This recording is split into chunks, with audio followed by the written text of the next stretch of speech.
എന്നെ പറ്റി പോലീസിന് ഇന്നുവരെ യാതൊരു സംശയവുമില്ല. താനുമായി ബന്ധമുണ്ടെന്നോ മറ്റോ പോലീസുകാർ അറിഞ്ഞാൽ എന്റെ ഭാവി അതോടെ അവതാളത്തിലാവും. മീറ്റ് രഞ്ജിനി ഹരിദാസ്, സുനിൽ ലോജി. ഹലോ എന്താ ഇത്ര വൈകിയത്? വിവാദ ചർച്ചകൾക്കിടയിൽ നിൽക്കുന്ന സുനിലോജിക്ക് രഞ്ജിനി ഹരിദാസ് നൽകുന്ന പിന്തുണയുടെ പിന്നിൽ വലിയൊരു കഥയുണ്ട്. സത്യമായിട്ടും എനിക്ക് അറിഞ്ഞൂടാ. ദൈവമേ, നമ്മുടെ കഞ്ഞോട് വെട്ടിക്കാനുള്ള പരിപാടി എന്നാ തോന്നണേ.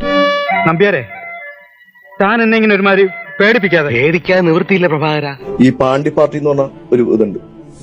പാണ്ടികളെ പോലെ ഡ്രസ് ചെയ്ത് തന്നെ, നമ്മളമാരെ പോലെ ഡ്രസ് ചെയ്ത് VIP തന്നെ. കുറച്ചു ദിവസമായിട്ട് ഇടയ്ക്കിടെ ഇവന്മാരെ മീറ്റിംഗ് കൂടുന്നുണ്ടല്ലോ, അതുകൊണ്ട് അന്നം മുടങ്ങാതെ കിട്ടുന്നുണ്ട്. ഈശ്വര, ഈ മീറ്റിംഗ് മരണം വരെ പോട്ടെ. അവിടെ പണമുള്ള വിദേശത്ത് നിന്ന് അവിടുന്ന് വന്ന ആൾക്കാര് അവിടുന്ന് പെണ്ണുങ്ങൾ ഇറക്കുക. രണ്ടും പഴയ ഒരു ഫ്ലാറ്റ് എടുത്ത് രണ്ടും കൂടിയാ താമസം. അവിടെ പലരും വന്നു പോകുന്നുണ്ട്.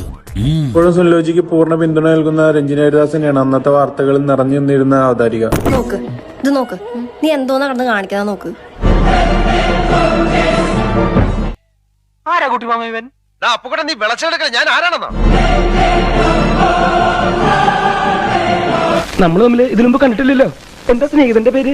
എന്റെ പേര് ഞാൻ പറയണോ അല്ലേ? പാണ്ടി പാർട്ടി എന്ന പേരിൽ ഇയാൾ മുമ്പ് മൂന്നാറിൽ ലഹരി മരുന്ന് പാർട്ടി സംഘടിപ്പിച്ചിട്ടുണ്ട്.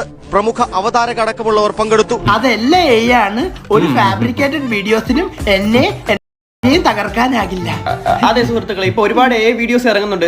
കേരളത്തിൽ ഒരു വശത്ത് മയക്കുമരുന്നിനെതിരെയും അത് ഉപയോഗിക്കുന്നവർക്കെതിരെയും ശക്തമായ പ്രചാരണം നടക്കുമ്പോൾ മറ്റൊരു വശത്ത് സുനിലോജിയെ പോലുള്ള ആളുകൾ തന്റെ തറവാട് വീട്ടിലെ ലഹരി ഉപയോഗം പരസ്യമായിട്ട് പ്രചരിപ്പിക്കുമ്പോൾ നിയമത്തെ വെല്ലുവിളിക്കല്ലേ ചെയ്യുന്നത്. പറയുമ്പോ വിഷമം തോന്നരുത്.